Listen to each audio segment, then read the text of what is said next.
Shalom, selamat pagi, selamat jumpa dalam kasih Tuhan kita Yesus Kristus. Kita bersyukur pagi hari ini kita boleh kembali beribadah, memuji, memuliakan dan membesarkan nama Tuhan. Kita bersyukur buat kekuatan, kesehatan, walaupun di tengah situasi, kondisi seperti sekarang kita masih mendengar firman Tuhan, kita masih beribadah kepada Tuhan. Mari kita berdoa. Bapa dalam surga, dalam nama Tuhan kami Yesus Kristus, kami datang kembali pagi hari ini. Kami bersyukur sepanjang minggu Tuhan pelihara, Tuhan jaga. Kami boleh datang kembali beribadah kepada Tuhan. Ya, pujian, penyembahan kami boleh naik di hadapan Tuhan. Tibalah saatnya kami akan mendengarkan firman Tuhan. Urapi hamba-Mu yang akan menyampaikan firman Tuhan. Dari ujung rambut sampai telapak kaki, setiap perkataan yang keluar daripada mulut hamba-Mu adalah firman Tuhan yang telah diurapi oleh Roh Kudus. Tuhan mengetahui keberadaan jemaat dan kepada saudara-saudara kami, biarlah firman Tuhan menjadi penghiburan, kekuatan bagi mereka sekalian. Terima kasih Tuhan, berfirmanlah, kami siap mendengar, menyimpan dan melakukan dalam hidup kami. Dalam nama Tuhan kami Yesus Kristus kami berdoa dan mengucap syukur. Haleluya. Amin. Saudara yang dikasih Tuhan, firman Tuhan pagi hari ini berjudul Rahasia Hidup Tenang.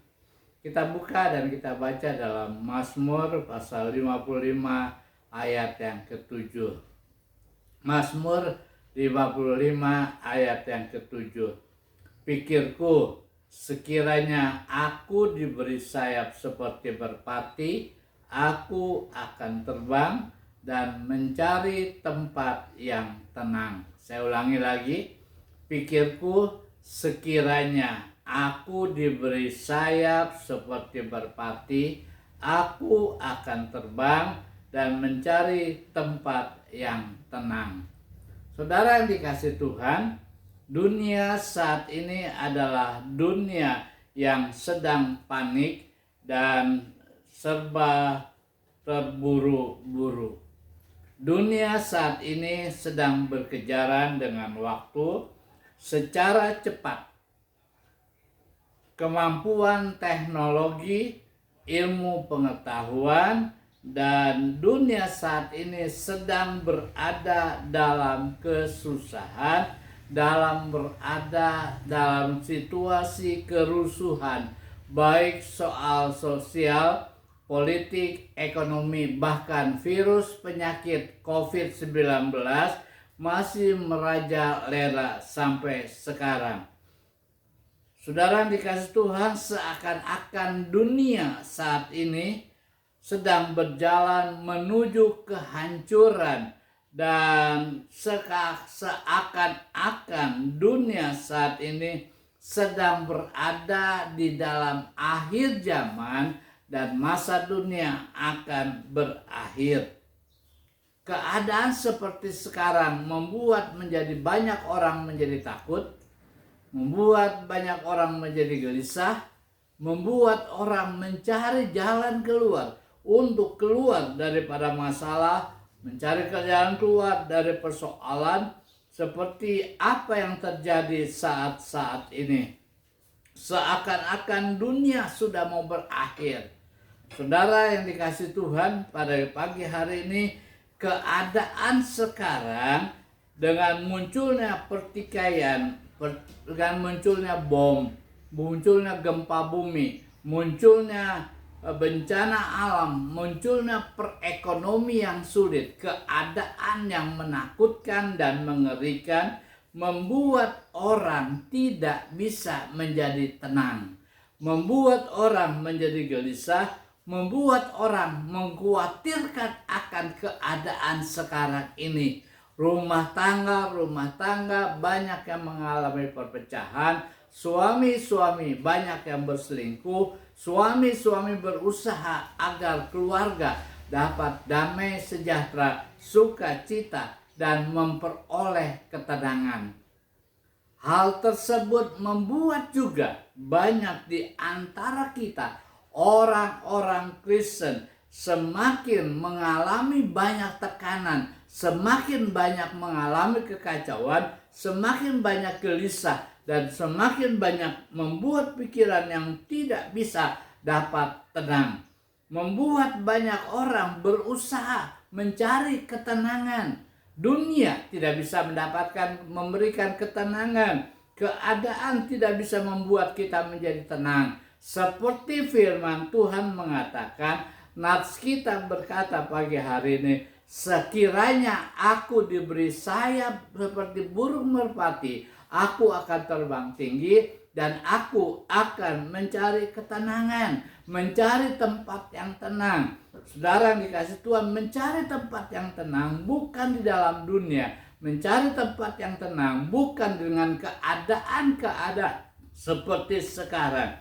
Melihat keadaan seperti zaman ini mempertegas bahwa tidak ada satupun tempat di dunia ini yang dapat memberikan jaminan bagi setiap saudara, setiap kita, setiap orang-orang Kristen untuk mendapatkan hidup ketenangan. Seorang tokoh di dalam dunia yang sudah lama sudah meninggalkan dunia, yaitu Martin Luther King, menulis sebuah cerita tentang seekor burung kecil. Burung kecil itu hinggap di satu tangkai pohon yang sudah lapuk. Burung kecil itu nempel di pohon yang sudah tua. Dan ketika burung kecil itu menempel di batang itu, burung itu berkicau dengan tenang, burung itu bersiul-siul, burung itu selalu bergembira. Tapi tiba-tiba ketika burung itu di dalam keadaan yang senang, dalam keadaan yang gembira, dan keadaan yang tenang, tiba-tiba angin badai bertiup. Angin keras meniup kepada keadaan saat itu, sehingga ada seorang yang kebetulan ada di bawah pohon itu dan dia melihat keadaan burung yang sedang bertempel dan sedang bertengger di atas batang yang pohon di atas pohon yang sudah tua. Orang itu ketika melihat burung itu ada di dahan yang mau patah, dia berteriak, "Hei burung, cepat-cepat turun. Hei burung, cepat-cepat pindah. Lihat, tangkai di mana kamu berada, di mana kamu nempel itu sudah lapuk dan sebentar lagi akan patah. Terbanglah," kata si orang itu kepada si burung kecil. Sambil suara yang keras dia berkata, "Terbang, tinggalkan batang itu dan tinggalkan dahan itu." Tetapi namanya burung itu tetap tenang dan burung itu tetap bersiul-siul. Burung itu tidak sedikit pun takut dengan keadaan, dengan angin badai yang besar, angin yang meniup pohon itu. Dan pada saat orang itu berkata demikian, tiba-tiba terdengar suatu dahan yang patah, suatu angin yang meniup yang keras, meniup dahan, meniup pohon itu, sehingga dengan kencangnya, sehingga timbullah bunyi yang keras sekali kepada pohon itu. Dan apa yang terjadi? Pohon di mana burung itu hinggap sekarang patah dan jatuh ke bawah. Pada waktu batang pohon di mana burung itu nempel dan dahan di mana burung itu berada patah ke bawah. Dan bagaimana keadaan burung itu? Apakah burung itu jatuh ke bawah? Apakah burung itu ditiup oleh angin? Apakah burung itu terbang ke atas? Saudara, pada saat demikian, burung yang bersiul-siul, burung yang kecil itu tetap tenang dan masih bisa bersiul-siul dan masih bergembira serta bernyanyi. Bahkan burung kecil tersebut tidak jatuh ke bawah, tetapi ketika dia melihat batang itu patah, dahan itu patah, dengan senangnya, dengan tenangnya, burung kecil tersebut bisa terbang tinggi. Burung kecil itu tinggalkan batang yang patah dan dahan yang jatuh itu, dia terbang, dia naik ke atas. Batang pohon itu sudah patah sehingga burung kecil itu tidak punya tempat tinggal lagi, tidak punya tempat untuk bertengger lagi, Namun kita lihat burung itu tetap dapat bernyanyi dan burung itu tetap menjadi tenang. Saudara yang dikasihi Tuhan, hidup tenang itu bukan tergantung dari tangkai-tangkai yang patah. Burung itu merasakan bahwa hidup tenang tidak terletak pada pohon yang sudah tua, pohon yang mau patah, dan angin yang kencang.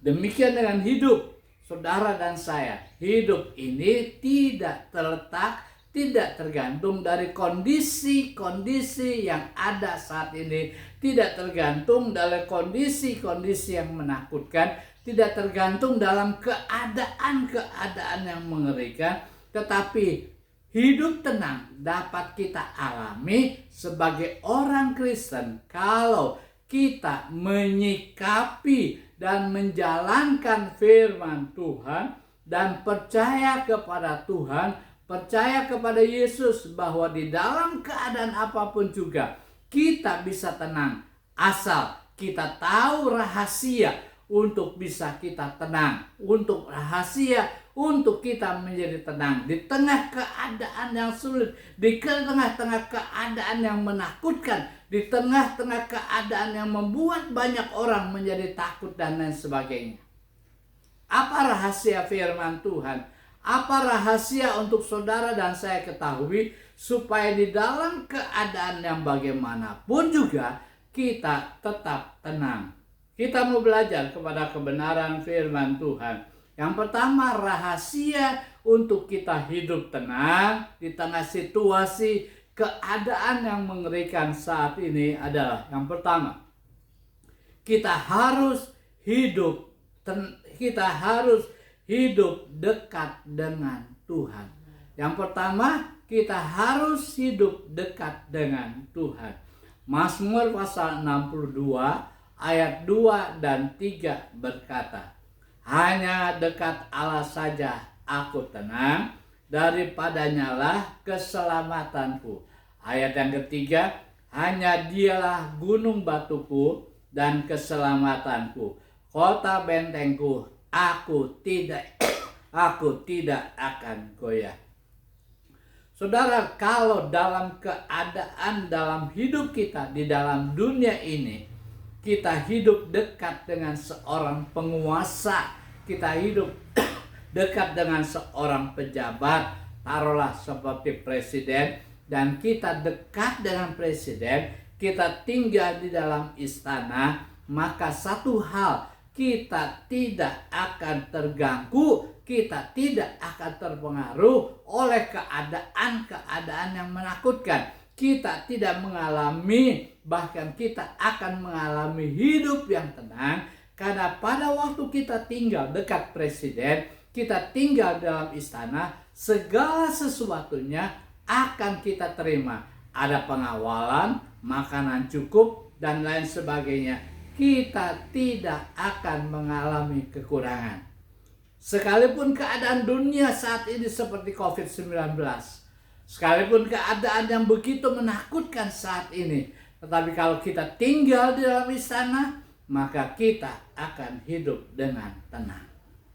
Demikian juga pengakuan dari seorang yang menulis ayat ini, pengakuan dari seorang pemazmur yang bernama Daud.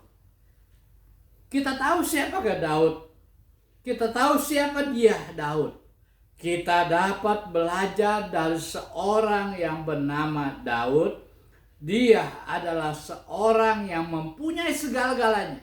Dia mempunyai kekayaan, dia punya pengawal, dia punya segala-galanya yang dapat melindungi dia, dapat menjaga dia. Tetapi di dalam pengakuannya secara jujur, Daud mengakui segala apa yang dia punya, segala pengawal yang dia miliki, segala kekayaan yang dimiliki tidak membuat dia memiliki hidup yang tenang. Tetapi secara jujur dengan hebatnya ia mengakui bahwa hanya dekat Allah saja ia memperoleh ketenangan. Ia mendapat ketenangan. Daud menemukan sumber ketenangan sejati hanya di dalam Allah. Daud tidak berkata bahwa aku bisa tenang, Daud tidak berkata, kalau hartaku banyak. Daud tidak berkata, kalau pengawal-pengawal menjaga aku. Daud juga tidak menyebut bahwa aku tenang karena aku adalah penguasa nomor 1 di dunia ini. Akulah raja yang terkenal di Israel pada waktu itu. Tetapi Daud benar-benar mengakui bahwa ketika ia dekat Allah saja, maka ia pasti akan mendapatkan ketenangan. Ketenangan jiwa, ketenangan batin, boleh macam-macam menakutkan dia. Tetapi dekat Allah saja dia mengaku bahwa ia mengalami ketenangan di dalam Allah. Saudara yang dikasih Tuhan, sebagian orang berkata, kalau kita mempunyai harta, kalau kita mempunyai kekayaan, kalau kita mempunyai kedudukan, kalau kita kenal pejabat yang punya kuasa dalam hidup ini, kita akan menjadi tenang. Kalau mungkin kita di rumah berkata, kita punya pengawal, kita punya satpam, kita punya tentara yang menjaga, di mana kita berada, kita akan dijaga, kita akan dilindungi. Betul secara logika berkata, tetapi keadaan itu hanya sementara saja. Hanya sebentar saja, semuanya akan habis.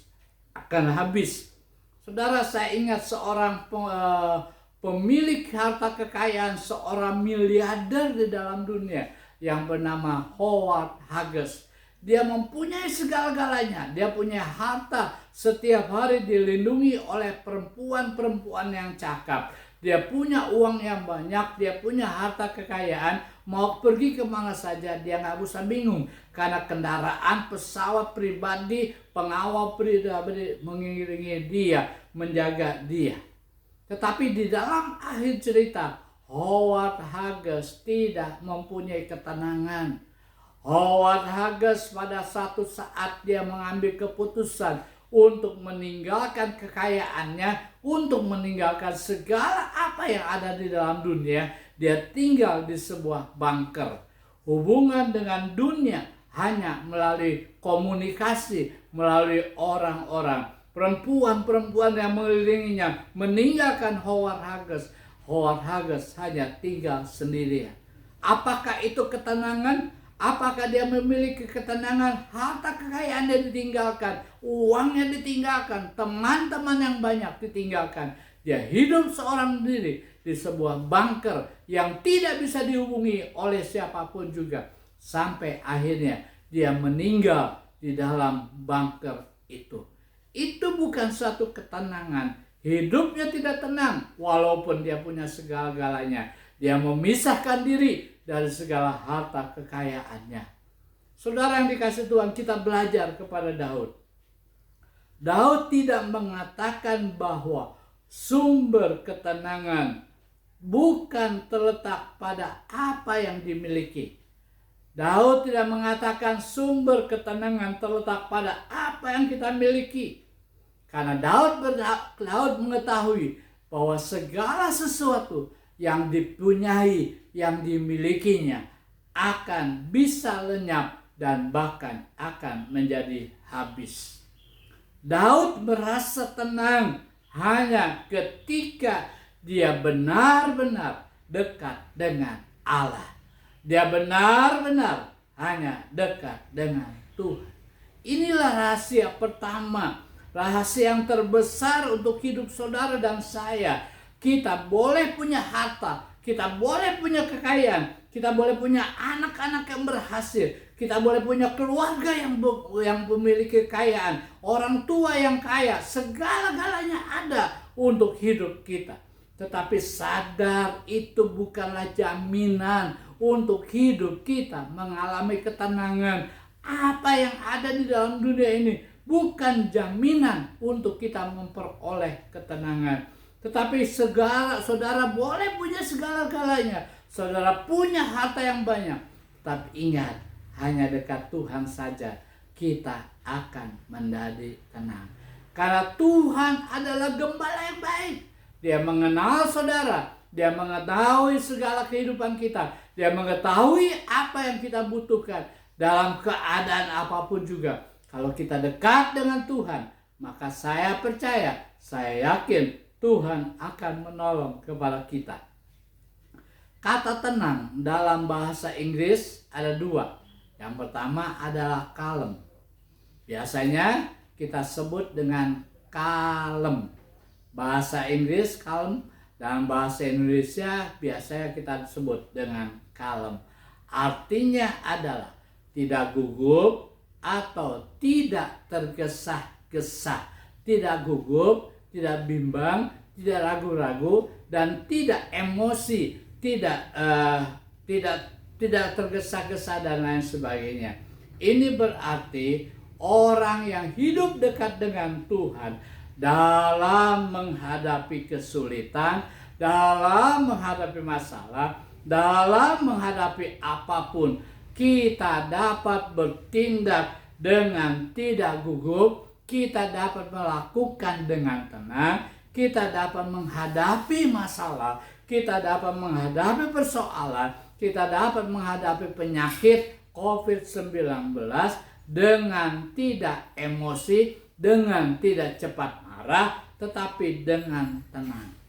Yang kedua, kata tenang dalam bahasa Inggris adalah sober.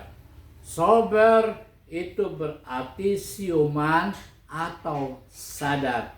Ini berarti orang yang dekat dengan Tuhan dalam menghadapi kesulitan, dalam menghadapi masalah, dalam menghadapi penyakit COVID-19, dia sadar, dia siuman bahwa penolong untuk menolong saudara dan saya hanyalah Tuhan Yesus sendiri, yang dapat membebaskan kita dari segala keadaan yang menyusahkan kita.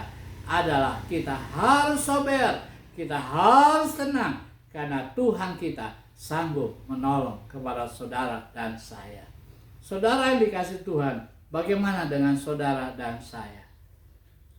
Situasi dan keadaan yang kita hadapi adalah bukan keadaan yang enak, bukanlah keadaan yang menyenangkan, tetapi keadaan situasi termasuk dengan pandemi COVID-19, ekonomi yang susah, usaha yang susah, uang semakin lama semakin habis. Tetapi yang kita hadapi dalam keadaan itu tidak akan membuat kita takut, tidak akan membuat kita gelisah, tidak akan membuat kita khawatir. Kita akan menjadi tenang kalau kita dekat dengan Tuhan. Oleh sebab itu, dekatkanlah diri saudara kepada Tuhan. Sebab itu dekatkanlah kepada Tuhan, maka kita akan memperoleh ketenangan dari Tuhan. Ingat bahwa ketenangan bukanlah suatu keadaan. Ketenangan bukanlah suatu keadaan, tetapi sebuah keputusan. Artinya, walaupun situasi kelihatannya semakin sulit dan sangat menakutkan, yang kita harus menjadi kalem, kita harus menjadi sober dan membuat sebuah keputusan untuk kita belajar menjadi tenang. Oleh sebab itulah, dekatkan diri kita kepada Tuhan. Jangan menjauh daripada Tuhan. Yesaya pasal 30 ayat 15 berkata, sebab beginilah firman Tuhan Allah yang maha kuasa, Allah Israel. Dengan bertobat dan tinggal diam, kamu akan diselamatkan. Dalam tinggal tenang dan percaya terletak kekuatanmu. Jadi Alkitab sudah mengatakan kepada kita, kekuatan kita, ketenangan kita bukan pada saat kita punya segala-galanya. Kita boleh punya segala-galanya, tetapi ingat, kalau kita bertobat dan kita mau mendekatkan diri kita kepada Tuhan dan tinggal diam serta tenang, maka itulah letak kekuatan saudara dan saya. Rahasia kedua supaya kita bisa menjadi tenang adalah hidup melekat dengan Tuhan. Yang kedua adalah hidup melekat dengan Tuhan. Mazmur 91 ayat 14 sampai 16 berkata demikian. Sungguh hatinya melekat kepadaku, maka aku akan meluputkannya, aku akan membentenginya, sebab ia mengenal namaku. Ayat yang ke-15, bila ia berseru kepadaku, aku akan menjawab. Aku akan menyertai dia dalam kesesakan. Aku akan meluputkannya dan memuliakannya. Ayat yang ke-16, dengan panjang umur akan kukenyangkan dia dan akan kuperlihatkan kepadanya keselamatan daripadaku. Rahasia hidup tenang bukan terletak pada segala-galanya, tetapi rahasia hidup tenang yang pertama, hidup dekat Allah saja. Tetapi yang diminta oleh Allah sebagai rahasia hidup tenang ialah kita harus melekat kepada Tuhan. Bagaimana kita bisa dekat kepada Tuhan kalau kita nggak melekat kepada Tuhan? Kalau kita nggak menempel kepada Tuhan. Saya contoh, ada seorang anak yang nakal. Ketika orang tuanya, papahnya melihat anak itu begitu nakal sekali, apa yang dikatakan papanya selalu dilawan. Dia tidak betah tinggal di rumah, dia melakukan perkelahian, dia melakukan bolos sekolah, dia berbuat kejahatan setiap hari. Satu saat papanya sudah jengkel, sudah kesal, sehingga anak itu dipanggil, dan ketika anak itu mulai melawan papahnya, maka papahnya mengambil keputusan untuk menghukum anak itu. Anak itu dihukum, ditaruh di dalam suatu kamar yang gelap, lampunya dimatikan, pintunya dikunci dari luar. Anak itu nggak bisa ngapa-ngapain. Anak itu berada di dalam suatu ruangan yang gelap. Ketika malam hari, anak itu mengalami ketakutan yang luar biasa. Anak itu menangis, anak itu berteriak, "Papa tolong," dan lain sebagainya. Anak itu sudah jauh dari papanya. Tetapi ketika papahnya mendengar teriakan anak itu, timbul kasihan daripada papahnya. Akhirnya malam-malam itu pintunya dibuka papahnya masuk dalam keadaan gelap. Anak itu nggak tahu kalau papahnya masuk. Tetapi ketika papahnya menyalakan lampu, anak itu senang, anak itu bergembira, anak itu mendekatkan dirinya kepada papanya, dan anaknya itu memeluk papanya dan tinggal dekat dengan papanya. Pada saat anak itu menempel pada papanya, pada saat itu melekat kepada papanya, maka anak itu tidak lagi menjerit. Anak itu tidak menjadi takut. Anak itu tidak menangis dengan tangisan yang keras. Tetapi ketika dia merangkul papanya dan meminta ampun kepada papanya, maka anak itu menjadi tenang. Dan anak itu tidak takut lagi. Saudara yang dikasihi Tuhan, masa keadaan seperti ini di mana saudara dan saya hidup merupakan masa atau keadaan yang gelap. Dunia bukanlah dalam keadaan terang. Dunia bukanlah keadaan yang menyenangkan. Semua dalam keadaan gelap, dan banyak hal-hal yang membuat kita menjadi takut. Banyak hal-hal yang membuat kita menjadi menangis. Banyak hal-hal yang membuat kita menjerit dalam keadaan takut, dalam keadaan yang mengerikan. Jujur kita harus berkata, biasanya kita akan memiliki hidup yang tidak tenang. Kita gelisah, kita khawatir, kita bimbang dalam keadaan yang menakutkan, dalam keadaan yang gelap. Saudara yang dikasihi Tuhan, di dalam keadaan seperti itu, bagaimana keadaan kita? Bagaimana kita dapat menghadapi keadaan yang menakutkan? Jangan pandang keadaan, Jangan pandang kesusahan, jangan pandang ketakutan, jangan pandang situasi yang menakutkan. Tetapi mari kita arahkan pandangan kita kepada Tuhan.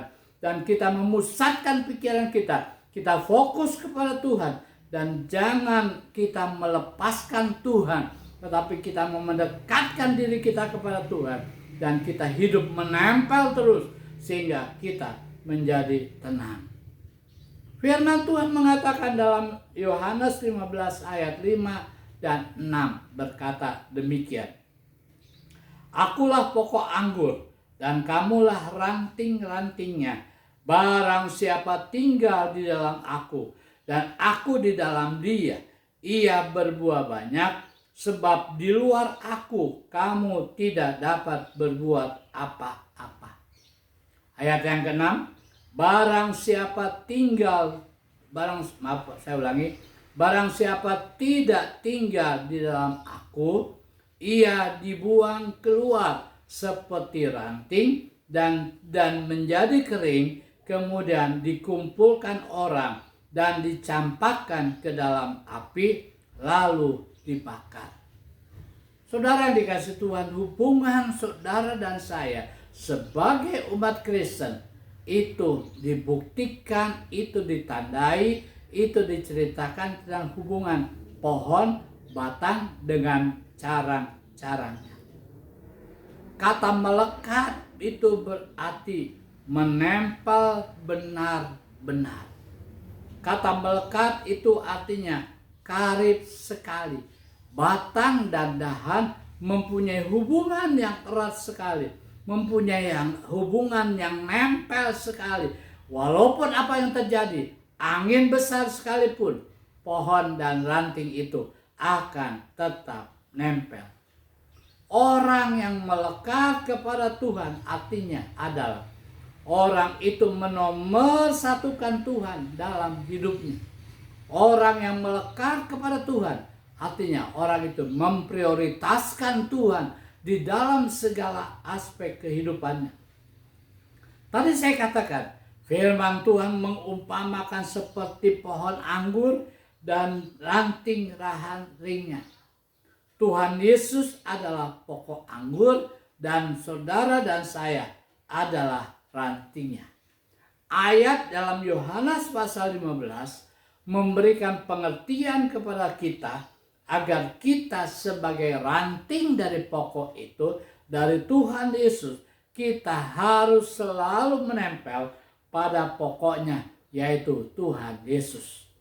Kalau saudara punya pokok, kalau saudara punya pohon di rumah, dan saudara memperhatikan batang dan rantingnya, dan ketika rantingnya itu patah, ketika rantingnya terlepas dari batangnya, maka apa akibatnya? Ranting itu, daun daripada ranting itu akan menjadi kering. Dan setelah ranting itu kering, ketika angin datang, hujan datang, maka ranting itu akan jatuh.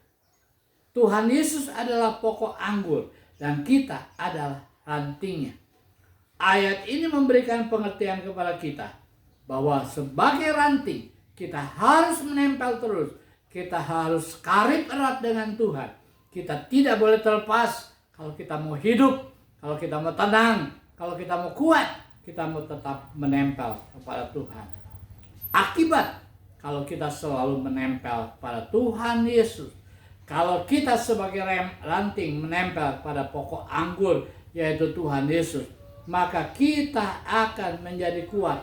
Dan kalau saudara dan saya menjadi kuat, maka kita akan menjadi tenang. Kalau saudara dan saya semakin kuat, kita akan semakin tenang. Karena pokok anggur itu, yaitu Tuhan Yesus, akan melindungi dan akan memberikan kekuatan. Sekalipun angin badai, sekalipun situasi menimpa pokok dan ranting tersebut, maka ranting itu akan tetap menjadi tenang. Ranting itu tidak patah, ranting itu tidak kering, tetapi ranting itu akan mengeluarkan buah dan akan berhasil karena dia menempel. Makanan-makanan dari akar yang menjalar ke batang akan kita terima sebagai ranting dan ranting itu akan sehat. Sebab itu, sekalipun situasi dan keadaan yang menggelapkan, keadaan yang menakutkan, dan keadaan yang membahayakan hidup saudara, janganlah kita melepaskan diri kita dari tangan Tuhan yang kuat. Jangan melepaskan diri kita, dan kita akan menjadi tetap tenang. Firman Tuhan berkata dalam 1 Korintus pasal 6 ayat 17. Tetapi siapa yang mengikatkan dirinya pada Tuhan menjadi satu roh dengan Dia. Kalau kita menempel kepada Tuhan, kita akan menjadi satu roh dengan Tuhan.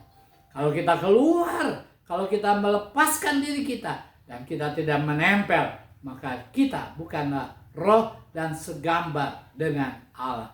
Karena kita menempel kepada Allah, kita menjadi satu dengan Allah. Kalau kita sudah menjadi satu dengan Allah, maka Allah pasti akan menjaga. Allah pasti akan memberikan kekuatan. Bahkan Dia akan memberikan ketenangan kepada saudara dan saya.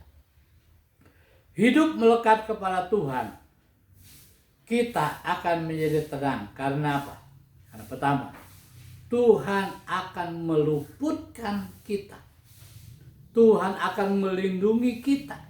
Tuhan akan menjaga kita. Hidup kita akan tenang. Karena apa?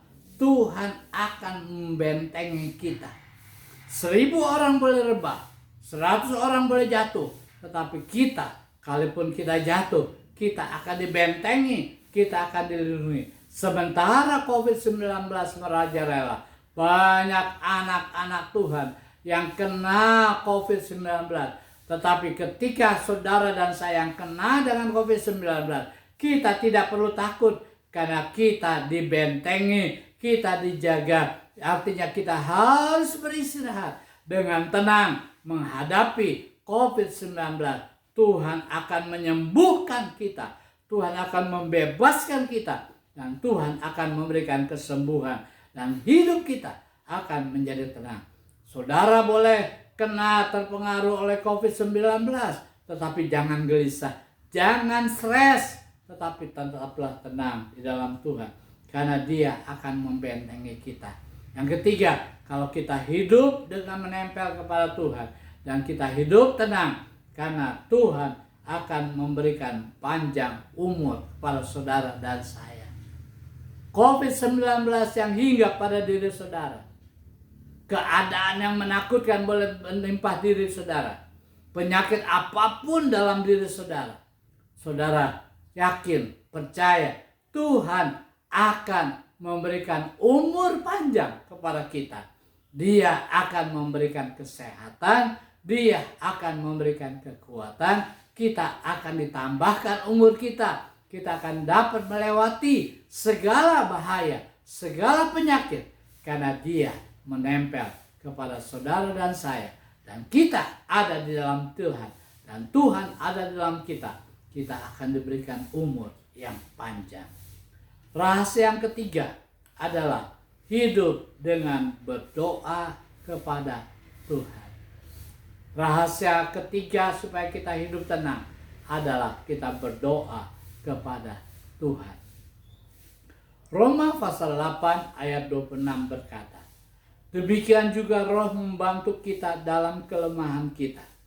Sebab kita tidak tahu bagaimana sebenarnya harus berdoa. Tetapi Roh sendiri berdoa untuk kita kepada Allah dengan keluhan-keluhan yang tidak terucapkan. Saudara yang dikasihi Tuhan, rahasia ketiga untuk kita mengalami ketenangan dalam hidup kita adalah kita harus berdoa. Mengapa kita harus berdoa? Arti doa itu adalah berkomunikasi dengan Tuhan. Arti doa itu adalah menceritakan kepada Tuhan, ngomong-ngomong kepada Tuhan. Doa tidak jauh, tapi doa sedekat dengan omongan kita.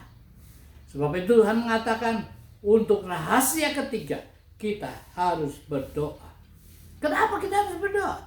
Karena dengan doa kita dapat melampiaskan dan menceritakan ketakutan kita. Dengan doa kita dapat melampiaskan unek-unek kita dalam hidup kita. Dengan doa kita dapat menceritakan ketakutan kita. Dengan doa kita dapat menceritakan masalah kita.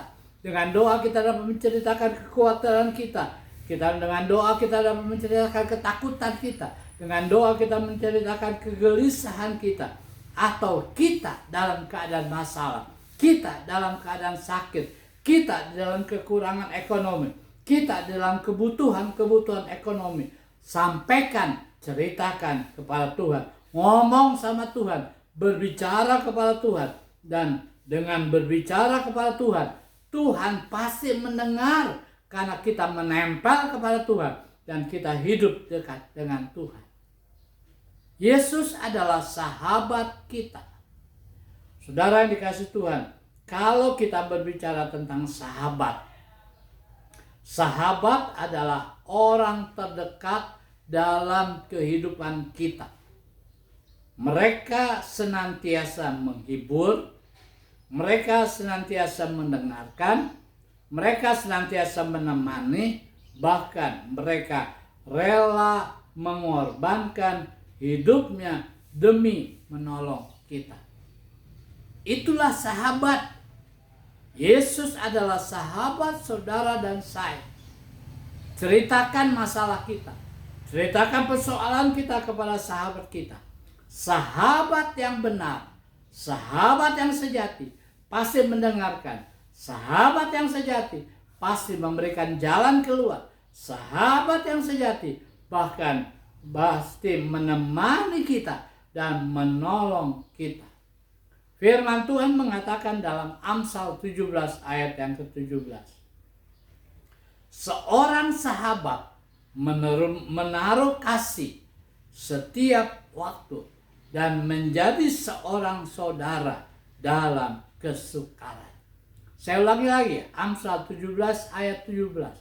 Seorang sahabat menaruh kasih setiap waktu dan menjadi seorang saudara dalam kesukaran. Apabila kita dekat dengan sahabat-sahabat di dunia ini, di dalam dunia ada sahabat yang baik, dalam dunia ada sahabat yang tidak baik. Sahabat yang tidak baik kadang-kadang memperlakukan kita hanya membutuhkan sesuatu. Tapi sahabat yang baik, dia akan memberikan pertolongan. Dengan sahabat yang baik, kita menceritakan segala masalah kita. Bahkan sahabat yang baik, Alkitab katakan, dia seperti saudara kita sendiri. Dia adalah sebagai saudara kita. Demikian dengan kita, dengan kekristenan kita. Ketika saudara dan saya dalam kegelisahan, ketika saudara dan saya dalam ketakutan, kita datang kepada sahabat kita dan kita menceritakan masalah kita, kita menceritakan persoalan kita, kita menceritakan segala-galanya. Setelah kita keluarkan unek-unek kita melalui doa kita, kita dapat menjadi tenang. Karena apa? Pasti ada jawaban di dalam doa. Yesus adalah sahabat kita yang mendengar doa kita. Yesus adalah sahabat kita yang membuat kita menjadi tenang. Yesus adalah sahabat kita yang sanggup memberikan pertolongan kepada kita. Firman Tuhan mengatakan dalam Yohanes 15 ayat 14 dan 15. Kamu adalah sahabat jikalau kamu berbuat apa yang kuperintahkan kepadamu. Aku tidak menyebut kamu lagi hamba, sebab hamba tidak tahu apa yang diperbuat oleh tuannya. Tetapi aku menyebut kamu sahabat, karena aku telah memberitahukan kepada kamu segala sesuatu yang telah kudengar dari Bapa. Yesus adalah sahabat kita. Kita bukan hamba dosa lagi. Kita sudah dibebaskan dari dosa. Kita sudah dibebaskan dari belenggu-belenggu dosa. Dan kita tidak disebut hamba iblis, tapi kita sekarang adalah hamba Tuhan. Bahkan kita adalah sahabat Tuhan. Di dalam hidup kita, pasti kita punya sahabat. Tapi janganlah kita punya sahabat yang hanya mencari keuntungan pribadi. Tetapi carilah sahabat yang benar-benar yang sanggup menolong dan membuat kita menjadi tenang. Bukan seorang sahabat yang menceritakan kepada orang lain segala kegelisahan kita, kekurangan kita, kelemahan kita, kebutuhan kita. Tapi carilah sahabat yang benar-benar mau mendengar, menerima, dan menjadi saudara yang benar-benar dalam Tuhan. Saudara yang dikasihi Tuhan, yang membuat kita menjadi tenang bukan sahabat yang kelihatan, tapi carilah sahabat yang tidak kelihatan, yaitu Yesus Kristus. Karena Dia berkata, saudara dan saya adalah sahabat Yesus. Kalau kita adalah sahabat Kristus, kalau kita adalah sahabat Tuhan, maka apa yang harus kita lakukan? Kita harus menurut, kita harus menjalankan perintah Tuhan. Salah satu perintah Tuhan yang diperintahkan kepada kita adalah berdoa. 1 Tesalonika 5 ayat yang ke-17 berkata, tetaplah berdoa. Dalam keadaan apapun juga, dalam situasi yang bagaimanapun juga, dalam keadaan yang menakutkan bagaimana juga, kita harus tetap mencari sahabat kita, Yesus, dan kita ngomong, kita berbicara, kita menceritakan melalui apa? Melalui doa kepada Tuhan. Dengan doa kepada Tuhan, maka Tuhan akan mendengar dan Dia menjadi saudara kita. Dia tahu apa yang kita butuhkan. Dia tahu kegelisahan hidup kita. Dia akan membuat kita menjadi tenang dan kita akan mendapatkan kemenangan daripada Tuhan. Dalam Alkitab kita melihat contoh seorang perempuan yang bernama Hana. Dalam 1 Samuel pasal 1 ayat 15. Hana adalah seorang yang diejek. Hana adalah seorang yang dihina karena dia seorang yang mandul. Karena dia dimadu oleh suaminya dengan seorang perempuan yang lain. Dan perempuan madunya mengejek dia, mengolok-olok dia, menghina dia, mengata-ngatai dia bahwa dia mandul dan tidak disayang oleh suaminya. Di dalam keadaan seperti itu, maka dia tidak mengindahkan suaminya, tidak datang kepada suaminya, tetapi dia datang kepada seorang sahabat, yaitu Allahnya. Allah yang dia kenal, sebagaimana firman Tuhan mengatakan dalam 1 Samuel 1 ayat 15. Tetapi Hana menjawab, bukan tuanku, aku seorang perempuan yang sangat bersusah hati. Anggur ataupun minuman yang memabukkan tidak kuminum, melainkan aku mencurahkan isi hatiku di hadapan Tuhan. Di tengah kesusahan, di tengah olok-olok, di tengah-tengah hinaan, di tengah ejekan, Hana tidak mengandalkan suami, tetapi dia mengandalkan sahabat. Seorang suami harusnya menolong kepada istri, tetapi karena dia mencintai kepada madunya, dia mengabaikan Hana sebagai seorang istrinya. Dan melihat Hana dalam kesusahan, Hana mencari sahabatnya, yaitu Allah. Dia mencurahkan isi hatinya, dia menceritakannya, dan akhirnya Hana menjadi tenang. Allah menjawab dan Hana melahirkan seorang anak. Yang kedua, contoh yang kedua adalah Daniel. Kita tahu siapa Daniel. Daniel adalah seorang pejabat, tapi satu saat ada peraturan, dia tidak boleh meminta, dia tidak boleh berdoa, dia tidak boleh mengajukan permohonan kepada Allahnya, tapi dia harus meminta kepada rajanya, pada penguasa, di dalam keadaan ketakutan, dalam keadaan kengerian. Daniel, Alkitab mengatakan dalam Daniel pasal 6 ayat yang ke-11, demi didengar Daniel bahwa surat perintah itu telah dibuat, pergilah ia ke rumahnya. Dalam kamar atasnya ada tingkap-tingkap yang terbuka ke arah Yerusalem. 3 kali sehari ia berlutut berdoa serta memuji Allahnya seperti yang biasa dilakukannya. Ketika surat keputusan dibuat oleh penguasa, Daniel tidak takut, Daniel tidak khawatir, Daniel tidak lari, tapi dia datang, dia menceritakan kepada sahabatnya Allah. Dan Alkitab katakan dia berdoa 3 kali dalam satu hari. Sengaja jendela-jendela dibuka. Daniel berlutut dan berdoa kepada Allah. Akhirnya Daniel diangkat menjadi pembesar yang punya kedudukan yang lebih tinggi. Itulah seorang sahabat.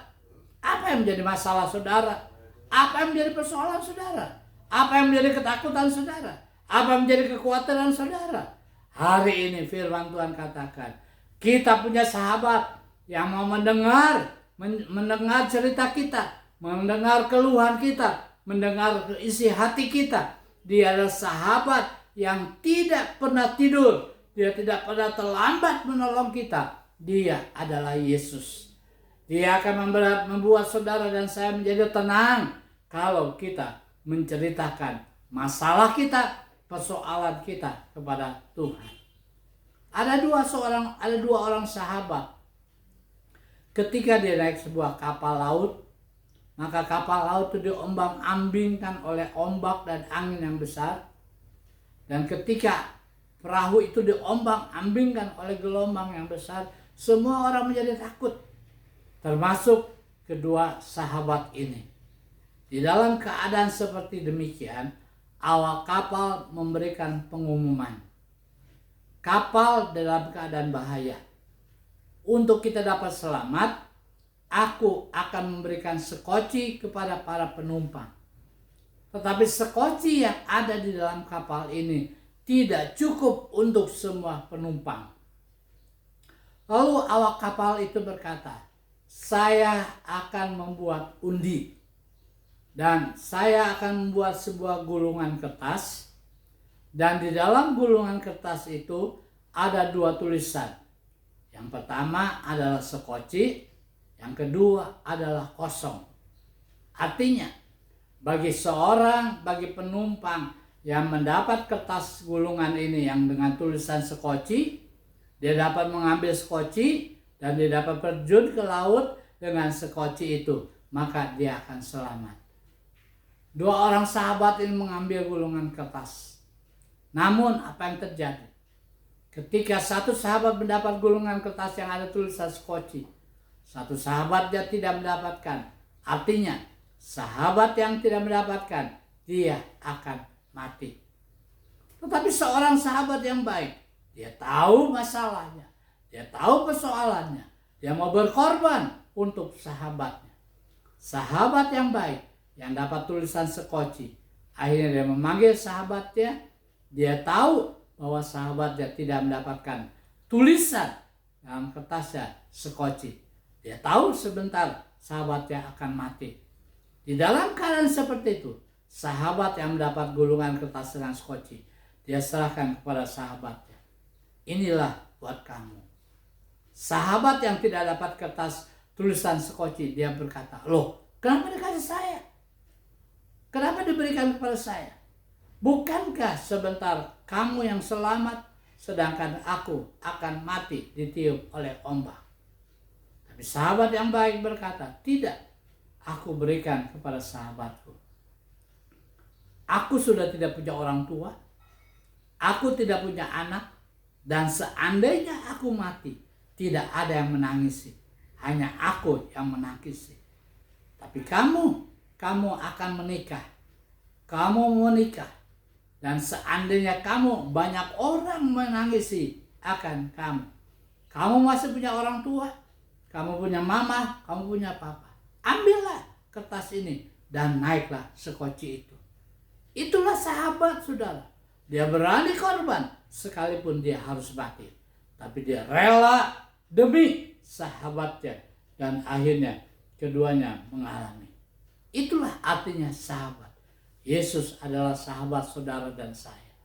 Di tengah-tengah keadaan yang menakutkan, keadaan yang mengerikan, keadaan dunia yang gelap, dalam ekonomi yang lemah, keadaan pekerjaan yang tidak ada, jangan takut. Kita punya sahabat yang tahu mau berkorban buat saudara. Dia akan memberikan apa yang kita butuhkan. Kalau kita menjalankan perintahnya, yaitu kita berdoa. Yesus adalah sahabat kita. Bagaimana dengan saudara dan saya? Dalam situasi yang sulit dan berat, apapun yang saudara dan saya alami dan kita hadapi, marilah kita mau menjalankan perintah Tuhan, yaitu kita mau berdoa terus sehingga kita memperoleh jalan keluar dan kita akan mendapatkan pertolongan dan kita akan memperoleh ketenangan. Saudaraku yang dikasihi Tuhan, keadaan yang sulit dan berat, bagaimanapun yang saudara dan saya harus hadapi, janganlah kita menjadi lemah. Janganlah kita kehilangan semangat. Janganlah kita menjadi gelisah. Dan janganlah menjadi emosi. Tapi hadapi segala sesuatu, keadaan dengan tenang. Memang mungkin kita nggak bisa tenang. Jangan mengandalkan apa yang kelihatan. Jangan mengandalkan kekayaan. Jangan mengandalkan uang kita. Semuanya akan lenyap dan akan habis. Tapi andalkan sahabat kita yang tidak kelihatan, yaitu Tuhan Yesus. Kita berdekat dengan Dia. Kita menempel kepada Dia. Dan kita mau menceritakan segala masalah, persoalan hidup kita. Ayat terakhir, Yesaya 35 ayat yang ke-16 berkata, "Ya Tuhan, karena inilah hatiku mengharapkan Engkau, Ya Tuhan, karena inilah hatiku mengharapkan Engkau. Tenangkanlah rohku, buatlah aku sehat, buatlah aku sembuh." Saya ulangi sekali lagi firman Tuhan. Ya Tuhan, karena inilah hatiku mengharapkan Engkau. Menjadi tenang. Tenangkanlah rohku, buatlah aku sembuh, dan buatlah aku sehat. Kiranya firman Tuhan yang kita dengar pagi hari mengingatkan kita 3 rahasia untuk kita hidup tenang. Yang pertama, hidup dekat dengan Tuhan. Yang kedua, hidup melekat atau menempel kepada Tuhan. Yang ketiga, berkomunikasi dengan sahabat kita.